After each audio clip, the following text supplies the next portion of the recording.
start with the prayer.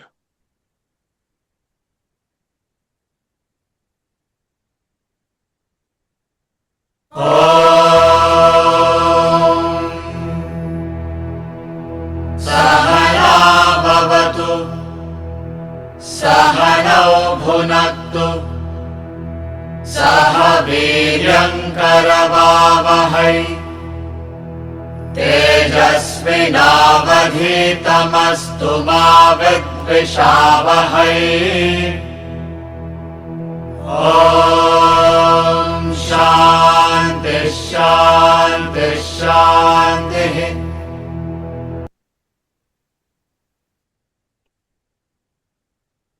So, you're on the second chapter of this book, Governing Business and Relationships. And we discussed the first two topics in the second chapter. What is intellect was topic number 1. How to develop intellect was the second topic. And now we are on the third topic, is called intellect versus intelligence. And last week we read the first 3 paragraphs of this topic.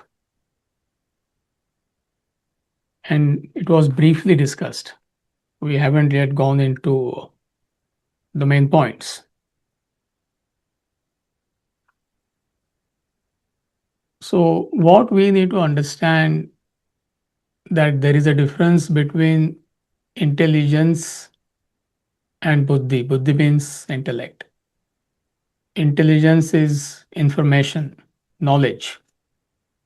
So definitely we all need information, knowledge is required. So what we are transacting now is nothing but information, knowledge, or intelligence. So we need knowledge or intelligence in life. But that is totally different from the intellect. So if you understand that difference, then the rest is very easy. So intellect is the capacity to think originally with logic and reason, to absorb the knowledge, make that knowledge your own, and apply that knowledge in your situation. Okay, I repeat, intellect is the capacity to think originally on any knowledge you have received. So what do we mean by think originally? You apply logic, you apply reason, you question, you have that spirit of inquiry. So you reflect on it. And when you go through this process, then that piece of information, knowledge becomes your own. And then you can apply that knowledge in your specific situation.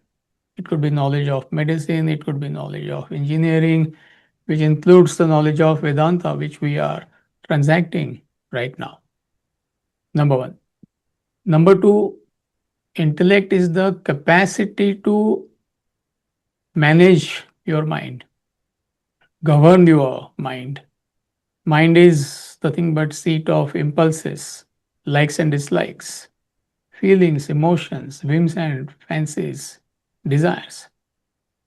So a powerful intellect beautifully supervises and manages all this, your feelings, your likes and dislikes, and emotions. Otherwise, you will be a victim of your own mind.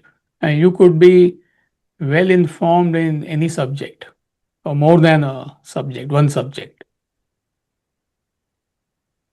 And there are enough practical examples in life. I mean, I can think about my own life. You can, with these examples, you can apply this in your own life. When I did my MBA long time back, 30 plus years back, so it was a well-known business school in India, Ivy League business school in India. Still it is. So I had a colleague, brilliant he was, we all got something like between 70 to 75 percent. So that's the average all of us got in all our exams and whatever. But he got at least 85 to 90%. He was like minimum 10% above the brightest in the class. So when the time for campus recruitment came, I think he was perhaps the first one to got the best job. You know, that time like it was a huge salary. I mean, I forget. It was like massive, and he did okay in life. It's not that he did not do well, but nothing extraordinary. But I had some colleagues in the same batch, MBA batch, who were not that brilliant academically. I mean, they were bright, but nowhere near, let's call him Bhaskar, right? But by the time and within, I don't know, maybe 6, 7, 8, 9 years, they were top of the corporate ladder, some of them.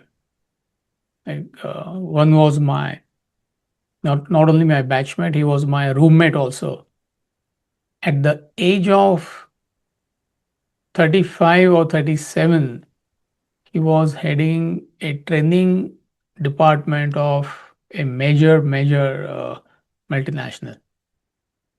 And the budget, he was in charge of training budget, which was $850 million. I'm talking about 10 years back, 15 years back. Are you with me? So what's the difference, let's say, between Bhaskar and this guy? Bhaskar had information.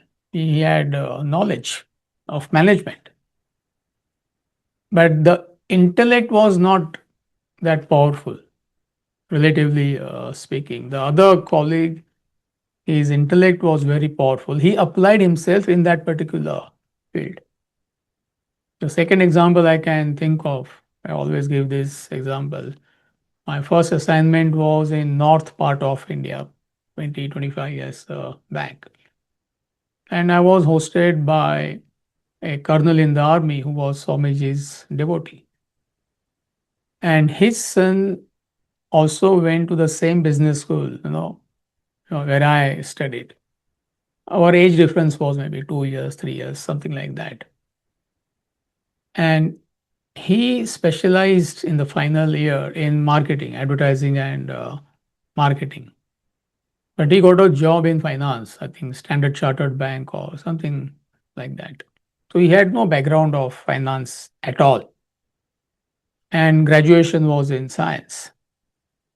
But within 5 years, 7 years, he became, I think, assistant manager of Standard Chartered Bank at the age of maybe 27, 29 in Chandigarh. Now I mean, he moved to Canada 5 years back, 10 years back, and he's in a very senior position in the finance industry. So he used to share his experience with me that people who specialized in finance, they had difficulty in understanding the basics of finances. For him, it was a matter of, I mean, to him it came very easily. So he had no knowledge of finance, but he applied himself and he really did well in finance. But others, they had background, they studied finance, but they did not do that well. So now you apply these two examples in your own life. So do you get the difference? So therefore, intelligence is different from what? Intellect. Intellect. So intellect is the capacity to apply knowledge, information in your own field. For that, you need intellect, number one. Number two, intellect is the capacity to manage your mind. You could be brilliant or you may have intellect in a particular field, but still you could be victimized by your mind. Person could be successful, but his personal life could be chaotic. Even the way he manages his business or his own profession could be chaotic. That is because intellect is weak. So these two are useful examples. And then in the third paragraph, he discussed computer example. Did we discuss that? Did we read that paragraph? Yes, Amitji. The process of developing the intellect is akin to muscle building with the what is that computer example? Yeah, I'm on the previous page.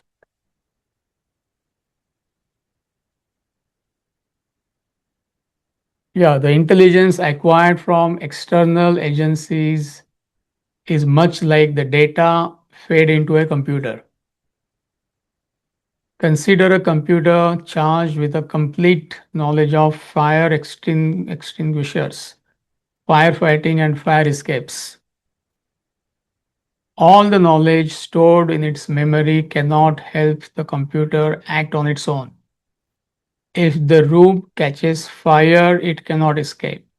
It will perish in the flames. Likewise, all the knowledge you acquire is of no use to you without an intellect. So it's a very useful example, isn't it? Which applies even for the knowledge of Vedanta. So you could be brilliant in this knowledge. And there are people who can really absorb this knowledge. They have that capacity. But are you in a position to apply this knowledge in your own life?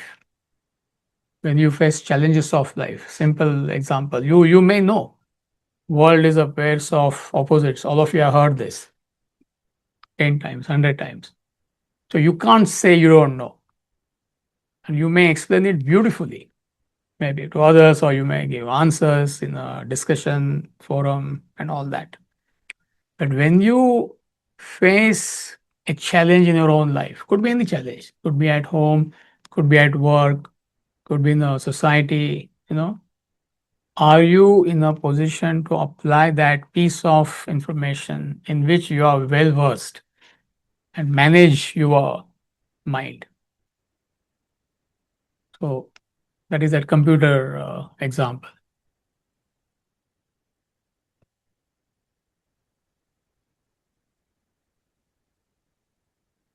So are we okay? This is what we discussed in last week's class. These are the main points in the first three paragraphs. So all clear? Excellent. Let's move on to the next paragraph. Paragraph number 4. In truth. So Veera, are you going to read today? Yes, Amaji. Hari Om. Right. In truth, you need a powerful intellect to put the knowledge, intelligence gained to practical use in life. That explains why, among millions of doctors graduating from medical schools, only a few have discovered life saving drugs and surgeries, have found the remedy for terminal diseases like tuberculosis or kidney failures through transplant. So, too, millions of engineers have passed out of engineering schools, but a rare few designed the Panama Canal or the Eurotunnel. It is the intellect in them that renders their performance outstanding. On the contrary, all intelligence sans intellect, besides lacking success and progress, ends up destroying peace and happiness in the world. Yeah, perfect.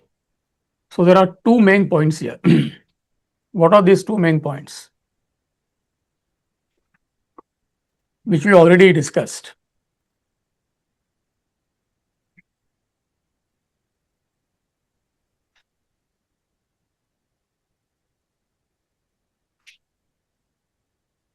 You may go to a best of school, best of university, but only a handful of people, they are original thinkers. This is what he's saying in any field. It could be engineering, it could be medicine, it could be finance, it could be law. So what is the difference? So he just mentions, he gives few examples. So many engineers, but one person, he built Panama Canal, you know. So it's an engineering marvel. A Bore Euro tunnel. So what's the difference? And both went to the same school, both studied under same teacher. So what's the difference between the two? I think it's just applying your knowledge practically, like just applying your knowledge practically, which is basically like using your intellect. That's how you make the difference because a lot of people have knowledge, but they don't really apply it. Correct. So application of knowledge is nothing but your intellect, which we already discussed. So you may know the knowledge pit pat, but you are not able to apply that piece of knowledge in your context, in your situation. So that's the difference between knowledge and intellect.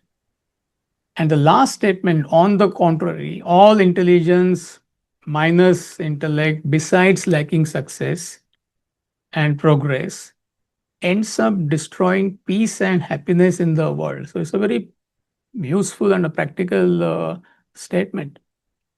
So we find chaos in a professional life. I keep on getting this feedback from so many of you.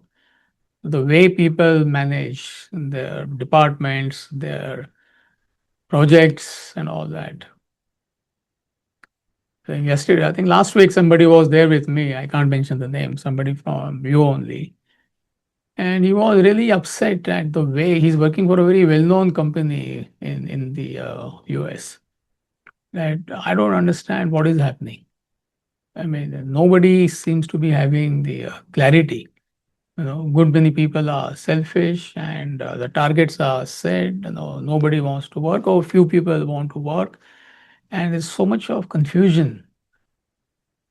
So should I continue with that job or should I quit my job? I said, do you go to job B? What is going to be what bed of roses? Exactly same thing.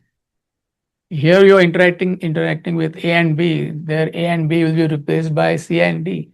That is all. So you have no control on others. But the fact is that's the price people are paying. You know, those who are like diligent, hardworking, they genuinely want to serve. So that's the reason you find businesses are shutting down. Top companies, companies which were in Fortune 500 list, maybe 20 years back, 30 years back, 50 years back. How many of them are still there? Yeah, there could be genuine cases that due to certain conditions beyond your control, you can't run business. But we are talking about like companies which are really on top. So what's happening to them? Not to talk about personal life of people who are running such corporations or who are in a senior position. I could be that person. You could be that person. Just to understand the concept. Stress and strain and worry and anxiety and depression, which is quite common, in spite of being highly educated. So what is going wrong? Same thing is happening at the society level. Even it could be happening at a national level. Japan is in trouble because of finances, a huge deficit. Superficially, we see progress, but what's happening internally to a nation? So, whether it is collectively, whether it is individually, you and me, same principle applies, and all of us are well educated people.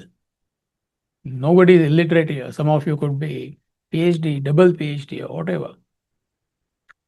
So that is why Bhagavad Gita says, Buddhi nashat pranashyati. One line is in chapter 2.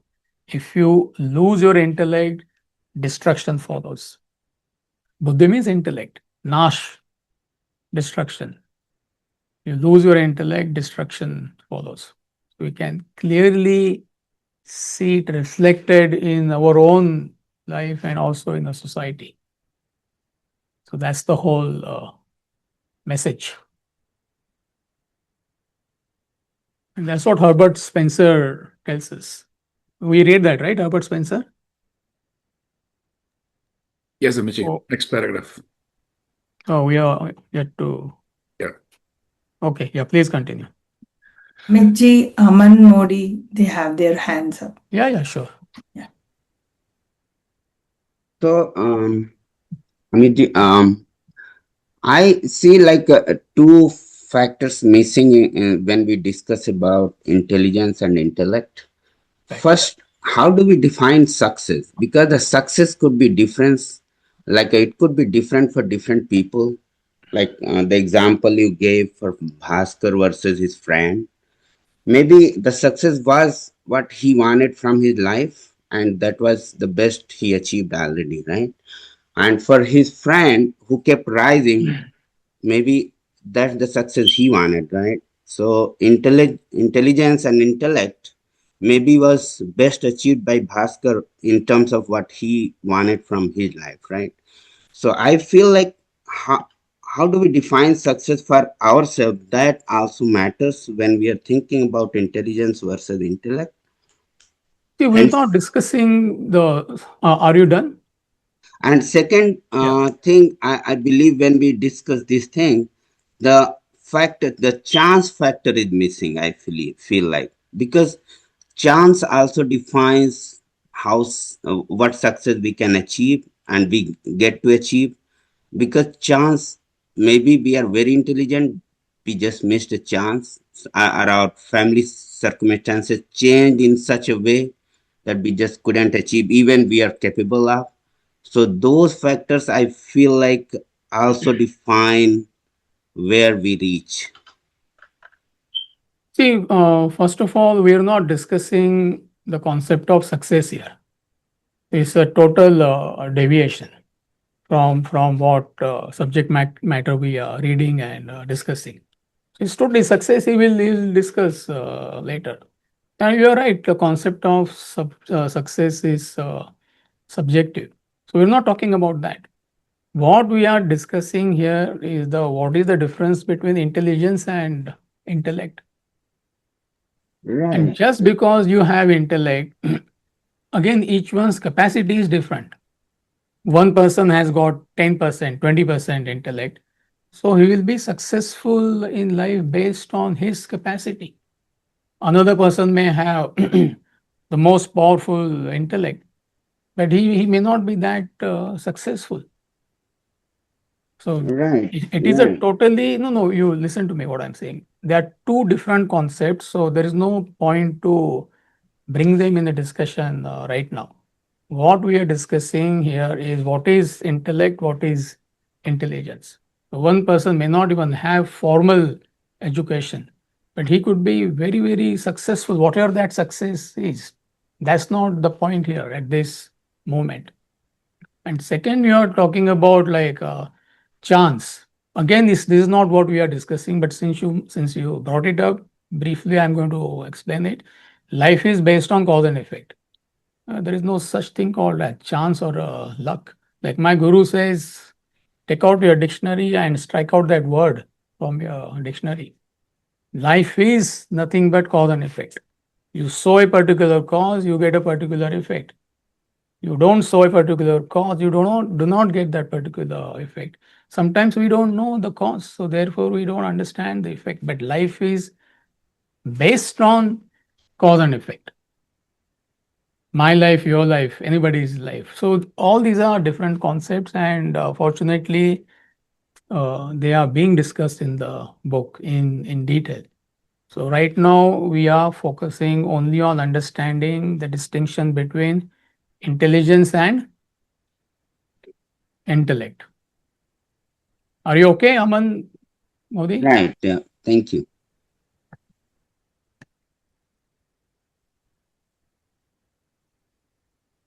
Yeah.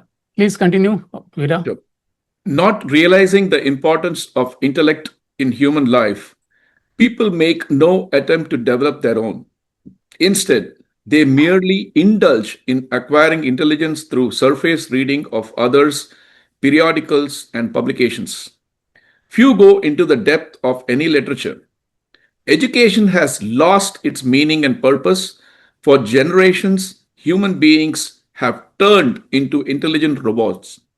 and traversed through life without awareing, much less inquiring into the meaning and purpose of life in the world.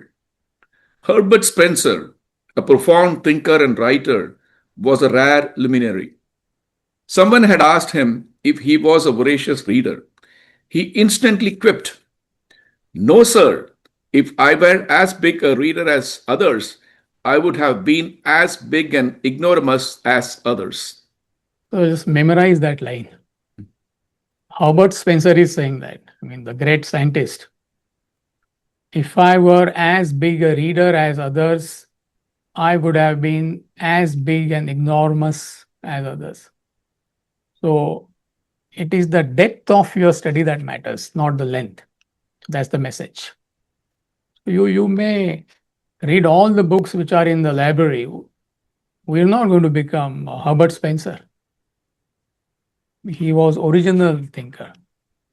So even when it comes to Vedanta, the knowledge which we are studying, we often keep on saying that there is no need to go, reading books after books.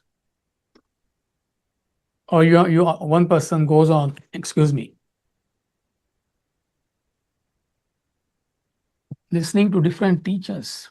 It's not that you should not read different books. It's not that you should not listen to anybody. But if you hold on to one or two concepts, if you really understand what it means, it can transform your life. I think most of you are attending our Gita classes on Saturday, and we are doing that 20 qualities portion. So, what did we say in the discussion? You don't have to worry about 20 qualities. It seems quite daunting. When am I going to absorb these 20 qualities? One quality, if you really understand and you make it your own, all qualities will follow. They are interconnected. So, similarly, if you go to the depth of study in any subject, this is what Herbert Spencer is telling us. Your basics will be sound. Why one person could build Panama Canal, his basics of engineering were crystal clear. How could one person come out with brilliant discovery in medical field? His basics were very clear. So how do you master your basics? So that is where the depth of your study is important, not the length of your study. Most people, they try to go by the length of the study. Do you get the point here? Exactly same thing in Vedanta. See, in Vedanta Academy, from where I come, I spent a lot of time there. We study only 12 books. During my time, there were not even 12 books. There were only, I think, 6 or 7 books. So, at least 40 to 50% of the time is given for questions.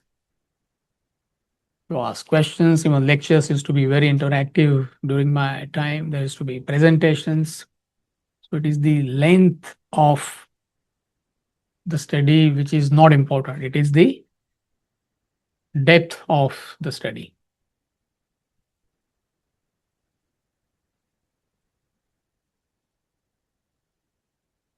See, there are people who have mastered Mahabharata. Mahabharata is perhaps the largest story in the world. It's an epic. But they don't know anything about Bhagavad Gita. I mean, they have read it superficially, they can chant it. So the lengthwise they know, the entire Mahabharata they know. But the knowledge aspect, Bhagavad Gita, they have missed. It takes us, I think, 4 to 5 years, Vijay, correct me if I am wrong, Vijay, Radha, to complete Bhagavad Gita. Weekly study I'm talking about. How long it takes us to complete one cycle of Gita? Approximately 5 to 6 years. I think around 5 years it takes. Can we not do it in 1 year? Yes, we can. So what? We all will become scholars in Bhagavad Gita. That's all will happen. So I repeat, it is the depth of the study which is important, not What? Length. Length is not important. And good many people, due to ignorance, they are trying to cover the length. Hardly anyone goes to the depth. Whoever goes to the depth will master that subject, any subject. So that's the message we get from Herbert Spencer.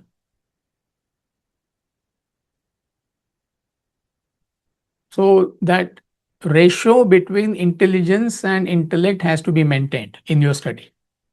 So that's the key point. So even when you go home and study, just try to follow because there is nobody to supervise you.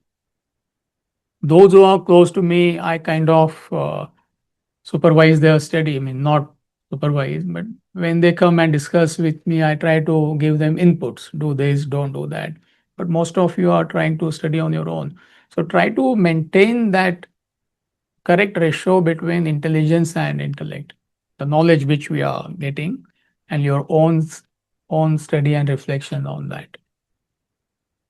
50-50 or 60-40 is the right ratio. Maybe 50%, 60% knowledge, 40% of the time you have to spend on your own reflection, participating in the discussion forums and all that. Roughly, I'm telling you. So, are we okay? Yeah. Next paragraph, please. The world today is in a state of chaos due to the perversion of human development.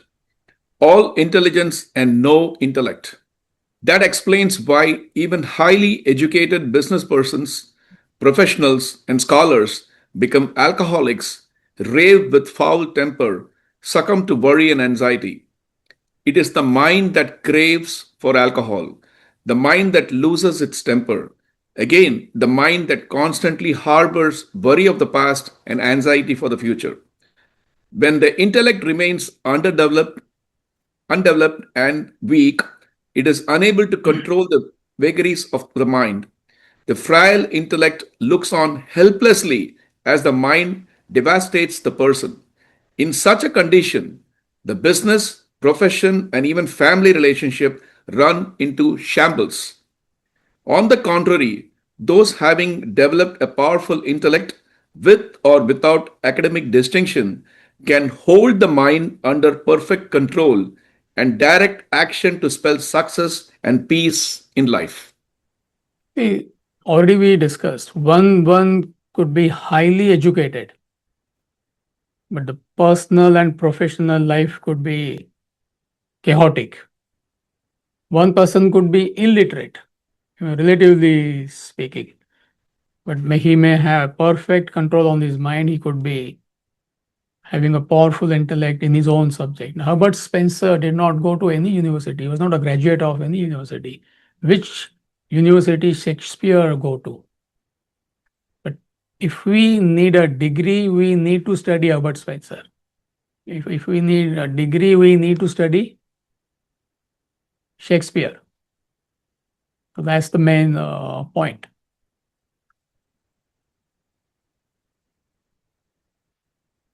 So the obligation of any teacher in any field, whether it is spiritual field or whether it is worldly education, the teacher has to make sure that he trains students to strengthen their intellect. So that's the main point. Even in spiritual field, since we all are students of Vedanta, a good many teachers, they just repeat the knowledge of the scriptures. Nobody really understands what is the meaning. So therefore, you find most of the religions, in fact, all the religions, what is left? Hardly any knowledge. They have been reduced to blind faith, mechanical rituals, or some superstitious beliefs. And incidentally, scriptures are nothing but question and answer session, which nobody understands. What is Bhagavad Gita?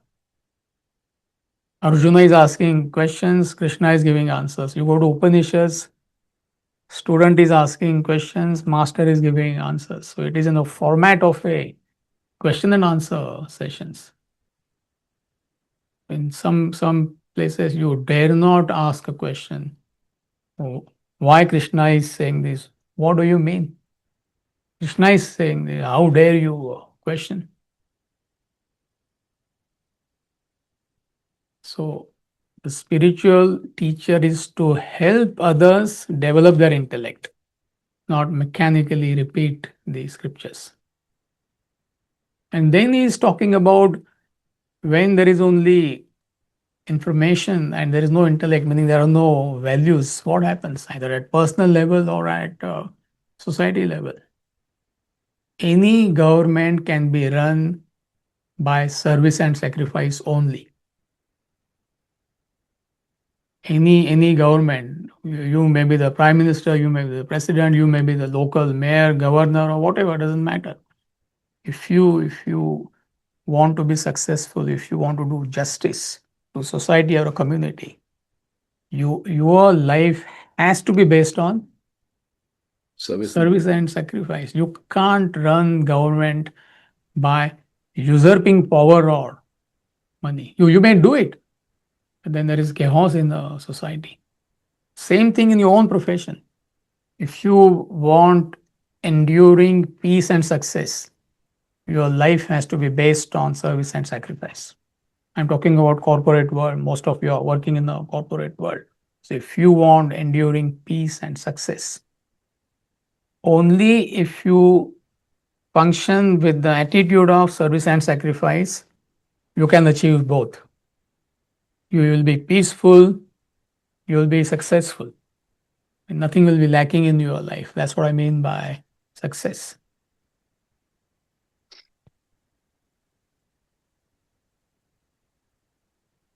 And when these values are missing, what happens? There is chaos. Number one, wealth does not last. You may have wealth individually, it doesn't last. Where is the intellect? Where are the values? Businesses collapse, governments collapse.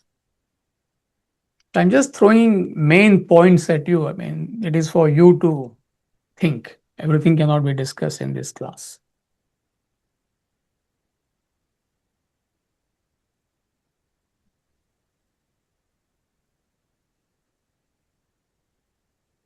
So are we okay with this paragraph?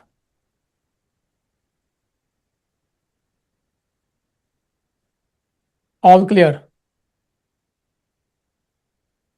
Only one person is dancing with joy. The joy of understanding. Okay.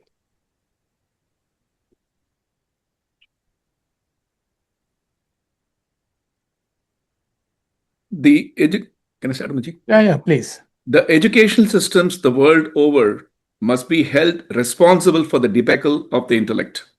It is their primary responsibility to strike an equable balance between acquiring intelligence and developing the intellect. Only by maintaining this essential equation can governments be run, businesses conducted, professions practiced, and families live in peace and prosperity. The lack of intellectual sovereignty in humans has led the world to a terrible state. Nations indulge in hot and cold wars. Business houses, following sporadic views spluttered by management gurus with frail intellects, stagger and collapse. Families are torn apart with differences and divorces. Children with no direction are at sea. Confusion and chaos reigns everywhere. Confusion and chaos reigns everywhere. So we already discussed. And we live in a so-called modern society. We just look around what is happening. So the bottom line is what? It's not lack of knowledge. It's not lack of information. What's the problem? Lack of intellect. It's lack of intellect. I think I shared this experience. I mean, one teacher told this to me, I think last year or a couple of years back in the US. So he's a primary or a high school teacher, whatever, lady. I think she still is a vice principal of one of the schools here in Detroit area. Maybe she's in her 50s or whatever. So she was sharing this experience with me. Say like 20 years back, approximately, there used to be hardly any fight between the students and nothing serious. We all went to school. We also fought, but how many fights were serious? But and that used to be maybe like once in a month or something like that, some argument, and then she had to call the parents and all that, few times in a year at the most. And now, like 2 years back, she was telling me, on an average, there are 3 to 4 major fights. We are talking about children age group of 10, 12, 14, 15. So she was asking me, what's happening? Where are we going wrong? And they have access to all the gadgets which 20 years back they were not even there. So in spite of getting best of everything, the school budget has gone up substantially. There are better amenities. So in spite of this, why they want to tear each other apart? Serious fights. We're not talking about somebody pushed and all that, like that, getting into serious fights. So yes, we need logistics. We need whatever gadgets and all that. It goes without saying. But hardly anybody understands. It is the lack of intellect which is what? Responsible for this. And another point she mentioned is quite interesting because we often talk about Shakespeare. She said, like, nobody wants to study Shakespeare. And there was a meeting where they said, should we really study Shakespeare? Do we really need Shakespeare? Nobody understands what's the relevance of Shakespeare in today's world. Shakespeare makes only one point. There are no 2 points. What is that point? All these plays, they are based on what? What is the bottom line?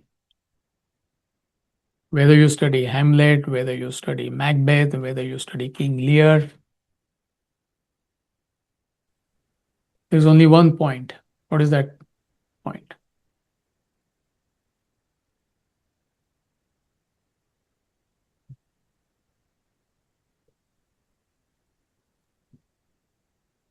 Is it human psychology? Correct, but what is it?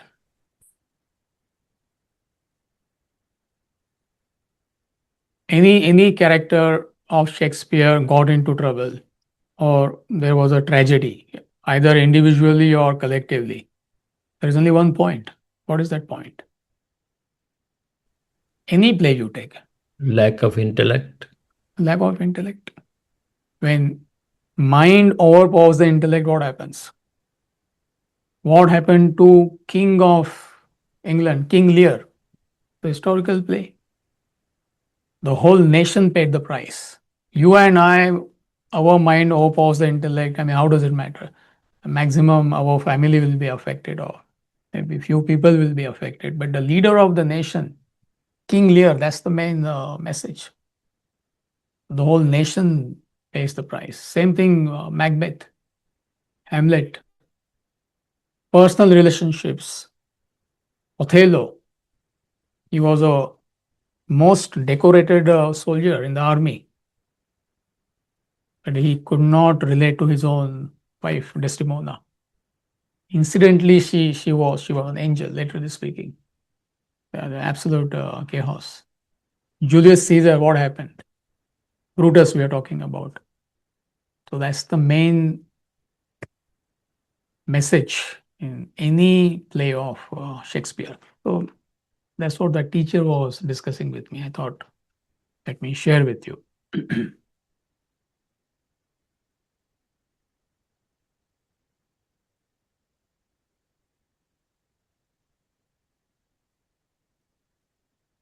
Any doubts?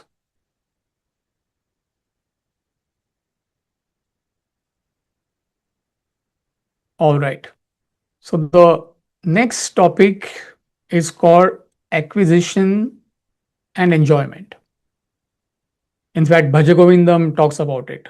It's a book by Adi Shankaracharya, which we study. It's a very powerful book. I think just 31 verses. So there are two or three things you need to understand before we get into the discussion. That you develop craving for acquisition and enjoyment when your intellect is weak. There is nothing wrong with acquisition and enjoyment. This is what you have to understand. How can you live life without acquiring? How can you not enjoy life? But the moment you develop craving for acquisition and enjoyment, the problem starts. Because there is no end to acquisition, there is no end to enjoyment. Nobody has found satisfaction, contentment, happiness in life by acquiring or by enjoying. But when intellect is weak, follow this carefully. You believe happiness is in the external world. So you try to find happiness in the external world by that incessant craving of acquisition and enjoyment. You drift away from the divinity. How do you drift away from divinity? By creating more and more desires. So that's what he is going to analyze in detail in this chapter. But just to give you the introduction, a lot of people they misunderstand this. How can I not acquire? How can I not enjoy life? No, Vedanta is not against acquisition or enjoyment. They are all these great masters, they are warning us. What is that warning? That there is no happiness either in acquisition or in what? Enjoyment. Or in enjoyment. And these two motivations guide our life, my life, your life. So better be careful, watch out. So, can we read the first paragraph, please? Excuse me. Acquisition and enjoyment. The role of the intellect is not limited to merely managing the affairs of the world. It is meant to lead you to the state of absolute peace and happiness. Bereft of intellectual guidance, humans spend their entire lifetime in acquisition and enjoyment. They crave to acquire wealth, fame, and power and indulge in enjoying what they have acquired. This exercise goes on and on until their death. None knows what exactly one wants, and yet the chase never ends. Few realize that it is not possible to gain true and lasting satisfaction, satiation through acquisition or enjoyment. You need a powerful intellect to help you discover what exactly you seek in life and how to achieve it. By constant application of the intellect, you gain the objectivity to steer your passage through life faultlessly and reach the state of absolute fulfillment. Please continue. Human pursuits are mere attempts to find peace and happiness, be it through commission or omission. A strong intellect alone will help set the right direction for you to attain that end. In the absence of a well developed intellect, people rushed into the world for material gains to find inner peace and satisfaction. Every human craves to earn and accumulate more wealth, fame, or power. Little does he realize that the material gains have never given nor can ever give the peace, contentment, and happiness he seeks. Yeah. See, there are two main points. So when you run after acquisition and enjoyment, everybody is doing that. And Vedanta is not saying it is wrong. But what we need to understand is the psychology. So any amount of acquisition and enjoyment cannot give you peace, fulfillment, contentment in life. You can take any pursuit. So you want to pursue wealth, you acquire X amount of wealth. In fact, you acquire far beyond your needs. Maybe you want a relationship. you are in a good relationship. Maybe you acquire name, fame, you are enjoying life. But still something is missing. If you are true to yourself, what is it? What is that psychology? So therefore, we say any amount of acquisition and enjoyment, you cannot find satiation. There is no contentment. So my question is, what is that psychology? Why there is no true, lasting contentment, satisfaction in any acquisition or enjoyment? If you want to acquire wealth, you got that wealth according to you, not because what I am saying or somebody else is saying. Your ambition in life was acquire 70% of the wealth. Let's say you're at 80%, but still there is no satisfaction. Giving you one example, applies to any acquisition, applies to any enjoyment. You wanted to see the world, you saw the world. Are you happy now? Is the question. You wanted to buy a particular car, your dream car, whatever that dream car is, you got that car. Are you happy now? Still, there is that sense of incompleteness in life. Why? What is that psychology? Because What is happening to you internally? because happiness does not come from the external world, it's from within. Mhm.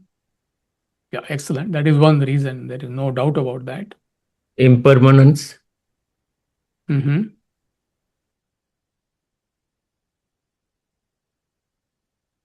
Now, all these are correct answers. But there is one more really philosophical point, which also applies.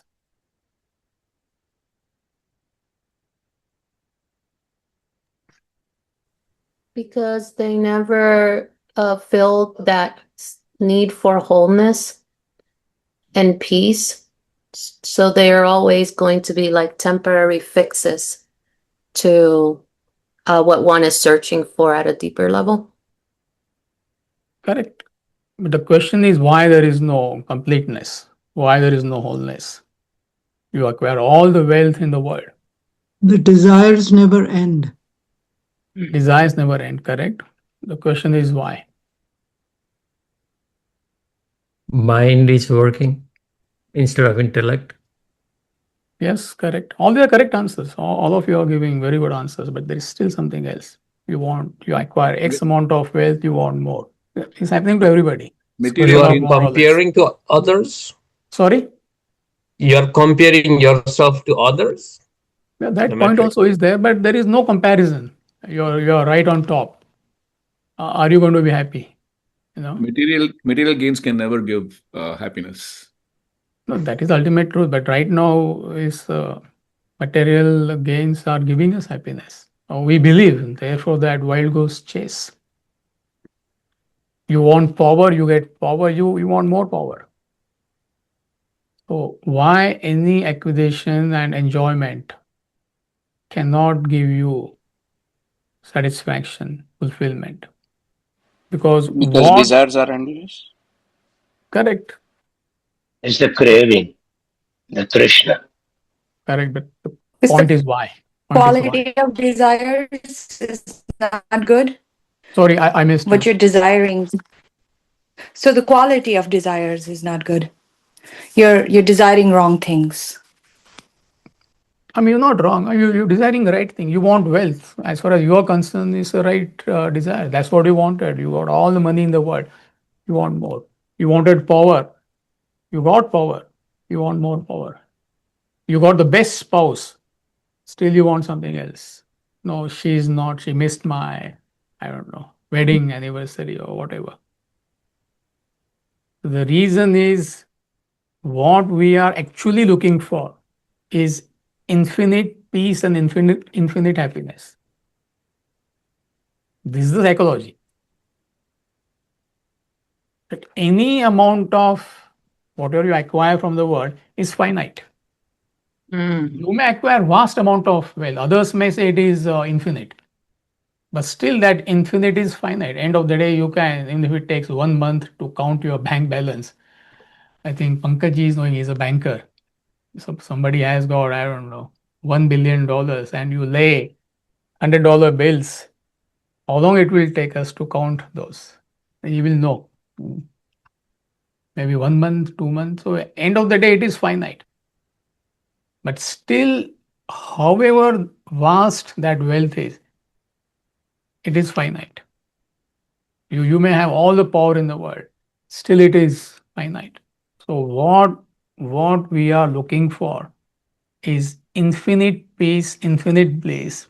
So how can world, which is nothing but finite, anything from the world is finite. So how can anything finite give us that infinite happiness? Because our original nature is infinite. This is what you need to understand. That's the psychology. You are that infinite peace, infinite bliss. You are that supreme reality.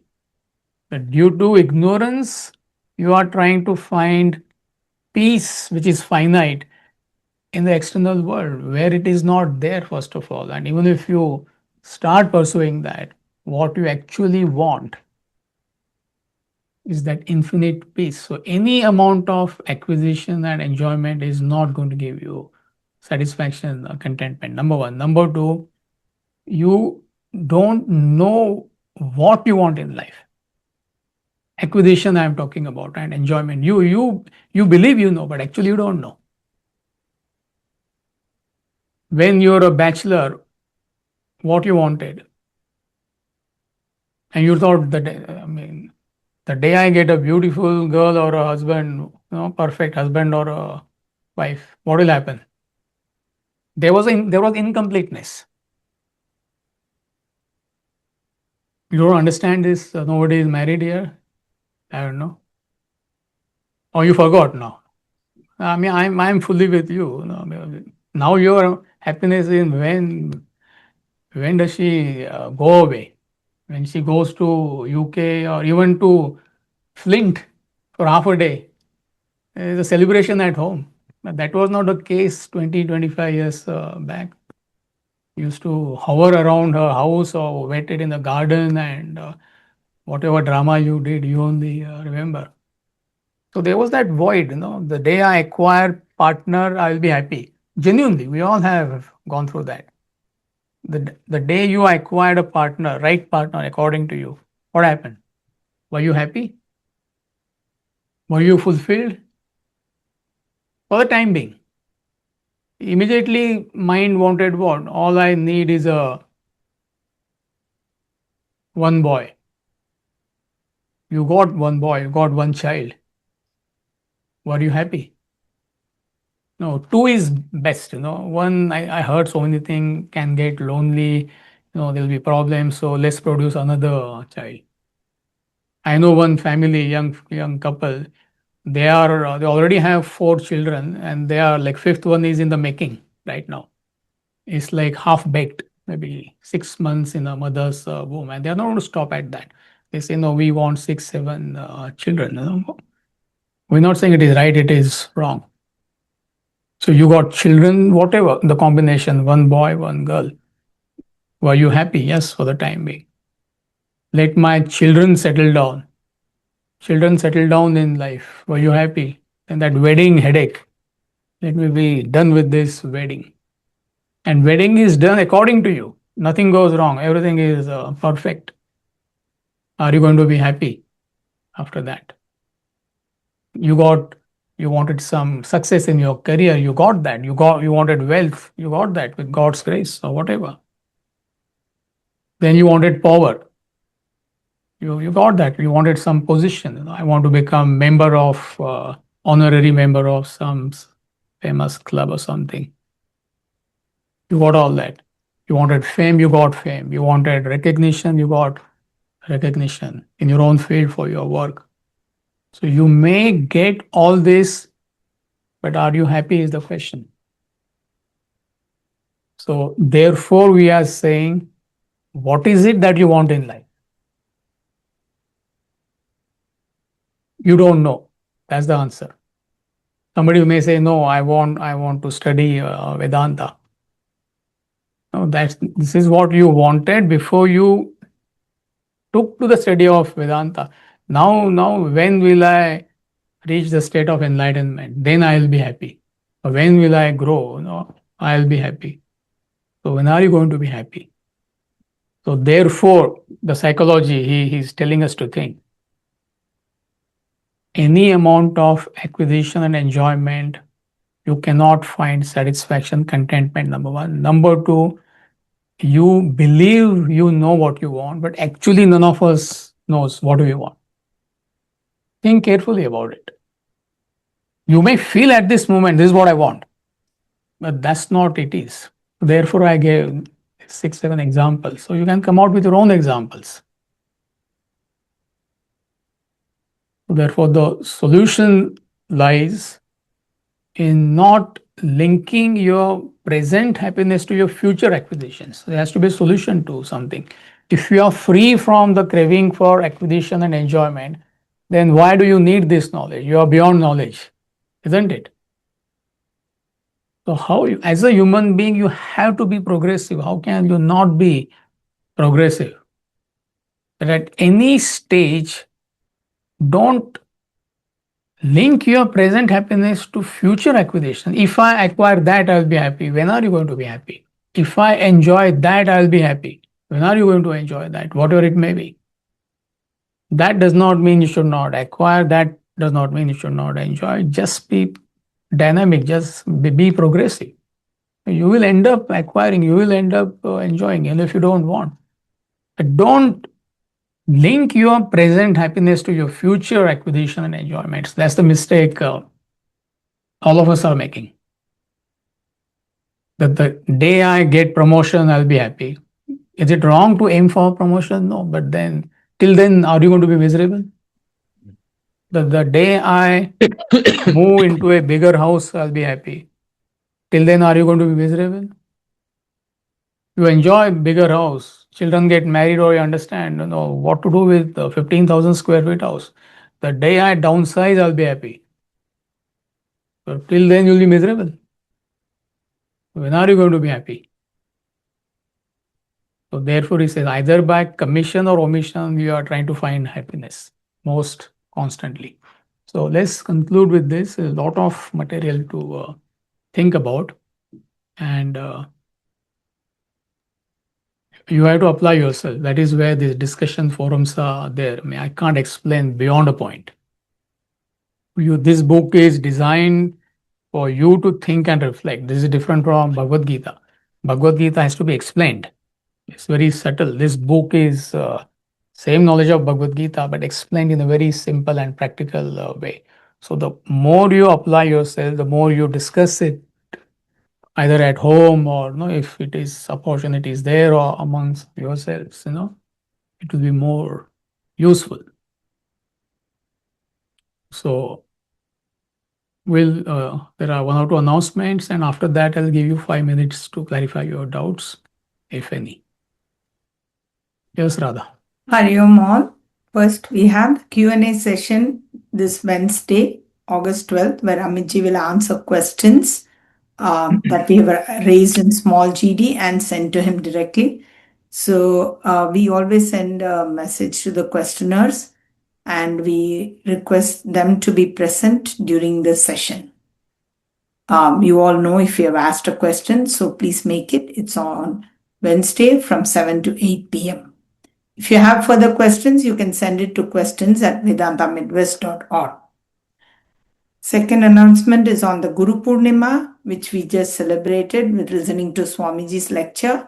But we do have a local satsang of Guru Purnima or gathering where we pay respects to our teacher who has dedicated his life and teaching and is here giving us this precious knowledge.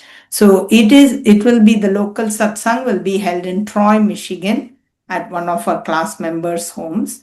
If you are in the local area and would like to attend, you can send a message to studyclass@vedantamidwest.org, and we will the email from which you receive the Zoom link, and we will include you for the satsang. That will be on August 15th, Saturday, from 11:30 to 1:30 p.m. It'll be after the Gita class, which is online.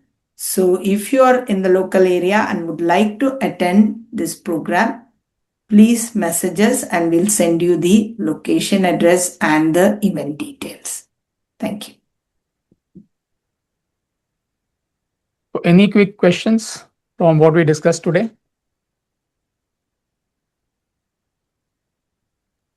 Ramya? Yeah. Yeah.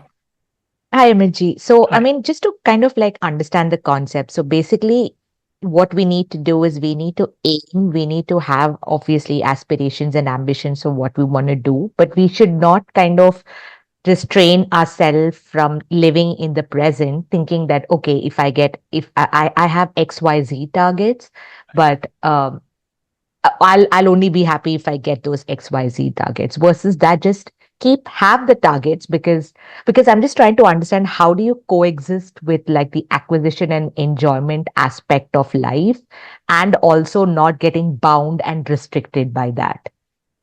See, the word is craving.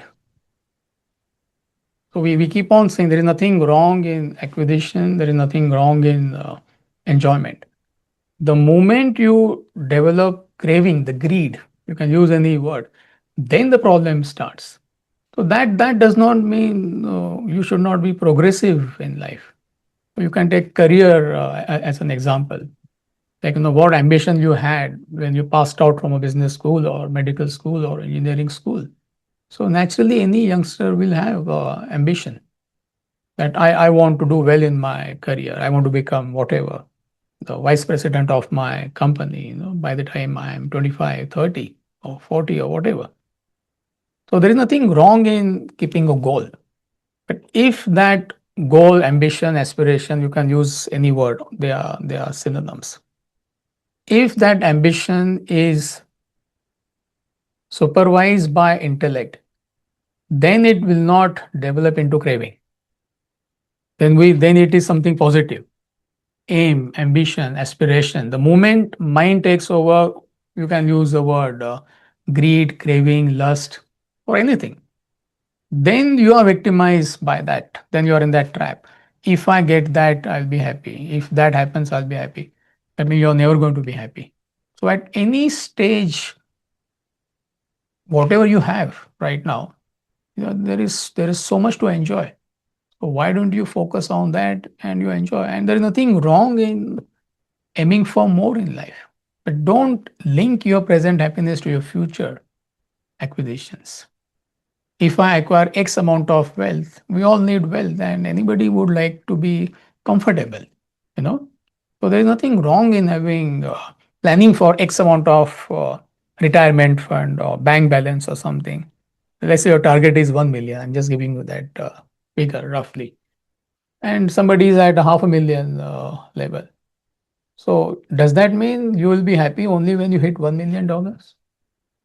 And by the time you hit $1 million due to inflation, you'll understand it's no big deal. I need $1.5 million. I mean, is it wrong to aim for $1.5 million?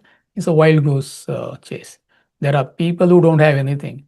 At least you have few $100,000 in your retirement fund or account or something. So therefore, somebody gave a very good answer. If you look at people above you, whole life you will be miserable. Just an extension of that point. If you look at people below you, there is so much surplus in our lives. People don't have the basics of life. I mean, how many bathrooms we have in the house? I mean, in this house there are one, two, three and a half. In my India house there are four. One person, seven bathrooms. Do I need seven bathrooms? There are people who don't even have one bathroom.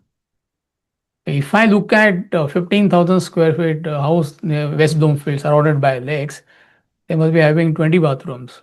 The day I get 20 bathroom house, I'll be happy. I'll be the most miserable person. We can go on multiplying. So whether it is mind which is functioning or intellect which is functioning, that's the whole point. Thank you, Amitji.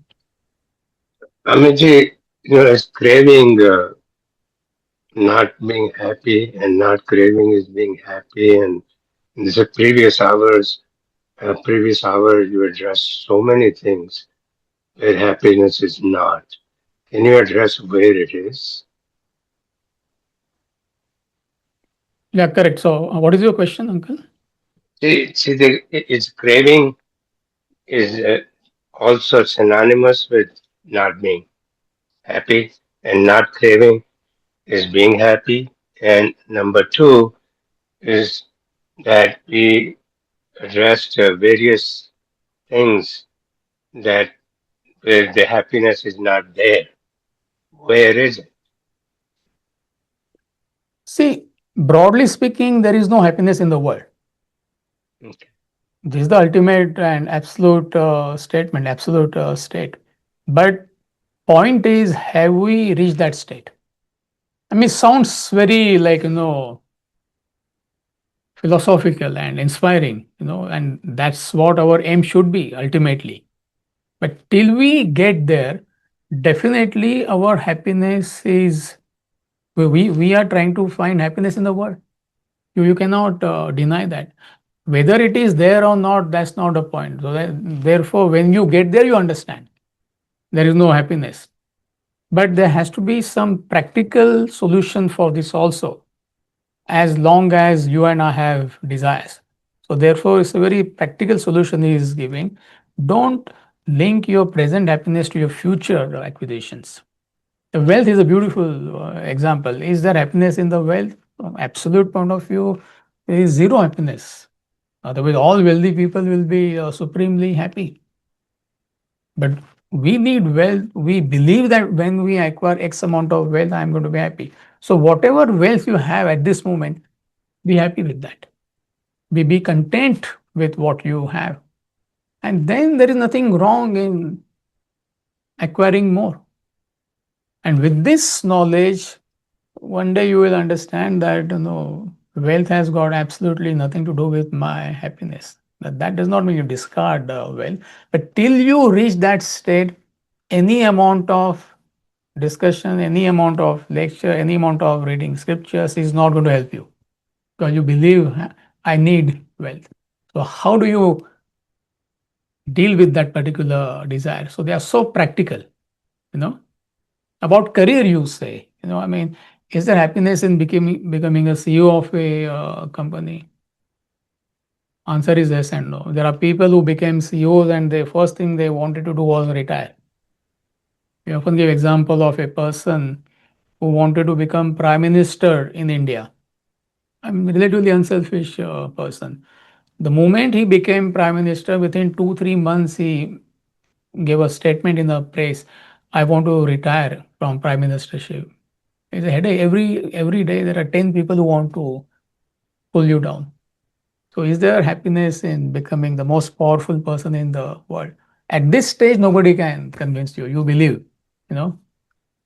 So it's a beautiful balance of both till we reach that state where we genuinely understand that there is no happiness in the world. So it's a hollow pursuit. But right now we're not in that state. So how do you tackle that? So that way your desires are also fulfilled. You're not frustrating yourself, and also you grow. Otherwise, you will never grow. You will end up, you will frustrate yourself. Is that what you're asking, Uncle? Yeah, I think you have clarified a lot of my queries, and but I acquire something, I get a goal, I get it, I want to be happy, I think I will be happy, I find out I'm not happy. So learning experience from one to another, and I'm still not happy. So what will make me happy? No, That that was the is because of, first of all, there is no happiness in the objects and beings of the world. right. Only till you acquire, you understand. So therefore, I gave example of that person. He believed that once he becomes the prime minister of the country, that's the ultimate. But once he became prime minister, he understood there is no happiness there. Number one. Number two, there is a possibility that you do not know how to relate to that particular object or a being. Okay. Partnership, you can know. So you wanted a partner, you got a partner, but then you do not know how to relate to that partner. So therefore, that experience is not giving you happiness. Right. So that is because of lack. You don't have. I mean, generally speaking, I'm. In fact, in Pineapple and a Bee, he answers your question. I think it is coming somewhere in this chapter only. He concludes with the line, "But they whom truth and wisdom lead can gather honey from a weed." There is no honey in a weed, but a wise person can extract honey from a weed. So you are happy in any situation, in any circumstances, because you know how to relate to that particular object or being. Partnership is a very good example. Wealth is a very good example. You have X amount of, you wanted X amount of wealth, you got X amount of wealth. But if you don't know how to relate to that wealth, it will be a disaster. You will end up spending more. There are people who want to exploit you. You know, you start indulging in that. You get into some addictions. So where is happiness in wealth? So you don't know how to relate to wealth. But if you have value, right value for wealth, wealth is a beautiful commodity. You will do good to yourself, to your family, and to the community. So these two main points I can think of. Thank you.